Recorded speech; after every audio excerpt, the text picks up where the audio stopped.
Every sale, every swipe, every tap is designed to feel inevitable. Today, let's decode the psychology of spending and how to break its grip, because the biggest leaks in your wallet often start in your mind. It starts with a single word, displayed in bold, bright letters: sale.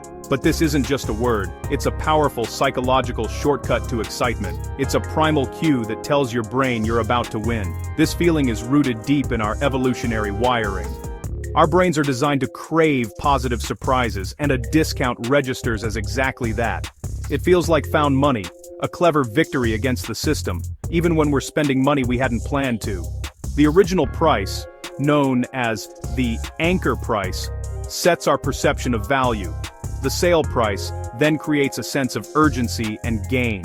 We're not just buying a product, we're capturing a deal. And that feeling of a smart acquisition is often more valuable than the item itself.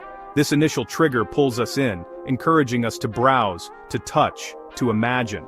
We start to build a connection with the products, but what's really happening is a complex chemical reaction inside our minds. As we contemplate a potential purchase, our brain begins to release dopamine. That electric buzz you feel when you find the perfect item, that's dopamine. But here's the crucial part. This isn't the pleasure of owning. It's the thrill of the hunt, the sheer anticipation of getting. The brain's reward system is far more active during the wanting phase than the having phase. The dopamine spike peaks right before the purchase, creating a powerful, almost addictive loop. The reward isn't the item in your hands, it's the exhilarating moment right before you commit. Modern retail is engineered to exploit this dopamine loop with precision. Think about the notifications that pop up on your phone. Your card is about to expire. Limited time offer. These aren't random. They are perfectly timed to nudge you when your willpower might be low or your desire is still high, reigniting the dopamine spike and pushing you closer to the checkout. They create a sense of manufactured urgency, making you feel that if you don't act now, you'll miss out. This urgency is amplified by other tactics. Speed forces impulsivity. When a countdown timer is ticking on the screen, you have less time to think, and you're more likely to rely on emotion. Scarcity limits logic. Seeing only 3 left in stock triggers our fear of missing out, a powerful motivator that can override rational decision-making. And then there's novelty. A new arrival, or a limited edition item, feels like a unique, once-in-a-lifetime opportunity, making the impulse to buy it feel special and justified. You think you're choosing, but often you're simply reacting to a carefully orchestrated sequence of triggers. The final click, the tap of the card, it's the climax of the hunt. The arrival of the package is the final step. That box is more than just a container. It's a physical dopamine delivery system, tangible proof that the loop worked perfectly. But recognizing these hidden triggers isn't about seeing yourself as weak. They aren't character flaws. They are universal features of being human. The key is that once you see the mechanics behind the curtain, you gain the power to slow them down. You can pause, take a breath, and question the urgency. Is it real, or is it manufactured? This simple act of awareness is the first step toward transforming unconscious reactions into conscious choices. Now that we understand the immediate triggers, let's explore how brands play the long game, building a home for their message inside your head. Modern marketing doesn't just sell you things, it sells you a version of yourself. Brands have mastered a fundamental truth. They sell feelings, status, belonging, identity. This is aspirational marketing. If a product feels like your future self, the person you hope to become, it's almost irresistible. The purchase becomes a shortcut, a tangible step toward that idealized identity. Once your emotions are engaged, the next tool is pressure. Marketers create urgency through manufactured scarcity. Limited edition. Only 2 left. Sale ends tonight. This triggers loss aversion. The fear of missing out hijacks our rational brain, replacing "do I need this" with an impulsive, emotional reaction. To amplify this, they leverage social proof. We are hardwired to look to others for cues. When we see thousands of likes, glowing reviews, or an influencer's endorsement, our brain takes a shortcut. They all love it, so it must be good. The manipulation continues right down to the price tag. Charm pricing, like $99.99, feels psychologically smaller than $100. The decoy effect introduces a third option to make the one they want you to pick seem like the smart choice. Even free is a gateway, designed to nudge you toward an upgrade later.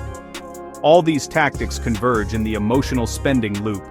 It starts with a stressor, the scroll becomes a search for a dopamine hit, and the purchase provides fleeting relief. But the bill is real, and the cycle of stress, spending, and regret is designed to be self-perpetuating. Understanding these manipulations is the first step, but even when we know the tricks, why do we still feel so compelled to spend? Next, we'll explore the illusion of control. We feel in control because the process is smooth. A simple tap, a single click. In our minds, frictionless feels harmless. It's designed to remove any pause that might lead to a second thought.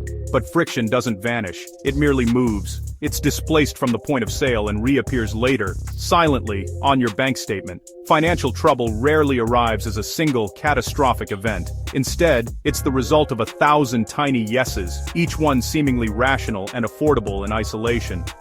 A coffee here, a new app, there. These micro-decisions fly under our financial radar. This is especially true when willpower weakens at night. After a long day, our cognitive resources are depleted. Fatigue trades intention for convenience. The part of our brain responsible for long-term planning goes quiet, and the desire for immediate comfort takes over. Autofill and saved payment details make spending feel like scrolling, a passive, thoughtless activity.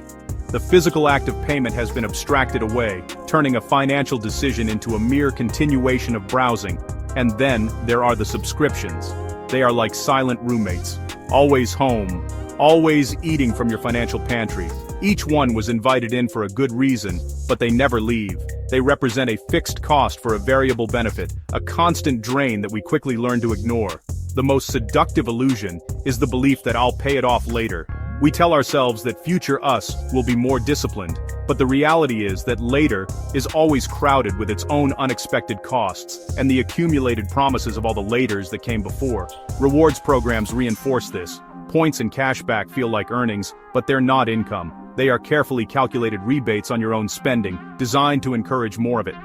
If your financial story feels this complicated, tangled in a web of tiny debts, subscriptions, and mental justifications, it's a sign. It's time to simplify the plot.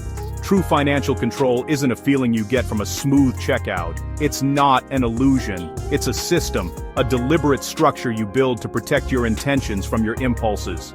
In the next chapter, we'll build the system that works. Step 1. Name your money.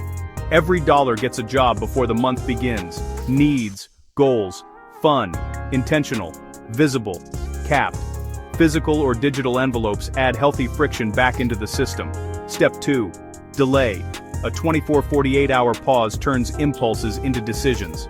Add friction on purpose. Logins, no saved cards, no one-click buys. Reduce triggers, reduce cravings. Step 3. A weekly check-in. 10 minutes to review, adjust, and recommit. Progress compounds. Visibility motivates. Remove tools you don't need, keep one that you control. Step 4. Align money with values. Spend more on what matters, less on what's loud. Calm is a financial advantage. Quiet choices beat flashy moments. You're not depriving yourself, you're directing yourself. We spend because we're human, wired for cues, driven by anticipation. But awareness, systems, and values rebuild control. True wealth isn't about how much you spend, it's about understanding why you do. What's the smartest money decision you've made recently?